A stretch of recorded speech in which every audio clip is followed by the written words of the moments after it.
గుడ్డు కావాలా నాయన, ఫుల్ బుడ్డి తిని పడుకుంది అన్నట్టు గుడ్డు కర్రీ అయితే చేసేద్దాం వచ్చేయండి. సో అప్పట్లో ఫేమస్ డైలాగ్ కదా, ఆర్య మూవీలో డైలాగు. సో మేమైతే ఇలాగా సింపుల్గా ఎగ్ కర్రీ అయితే చేసేస్తున్నాను. మరి ఎలాంటి హడావుడి లేకుండా సింపుల్గా నా స్టైల్లో నేను ఎగ్ కర్రీ అయితే ఇలా చేస్తాను. మీరైతే ఎలా చేసుకుంటారో కామెంట్ చేయండి. సింపుల్ ఇంగ్రీడియంట్స్తోనే చేసేస్తున్నాను.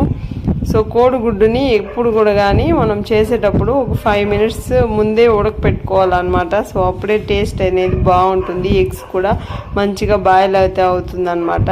సో సింపుల్గానే మనం ఎలాంటి హంగులు ఆర్భాట లేకుండా సింపుల్గా ఇలా ఎగ్ కర్రీ చేసేస్తే ఎమ్మీగా ఉంటుందన్నమాట. సో ఈరోజు సండే మార్నింగ్ నేనైతే ఎగ్ కర్రీ చేశాను అనమాట. ఇడ్లీకి అద్భుతంగా ఉన్నింది, నాకైతే చాలా ఇష్టము. సో ఎక్కువగా పూరీలోకి ఇష్టంగా తింటామన్నమాట. సో నేనైతే ఆ రోజు ఇడ్లీ చేశాను.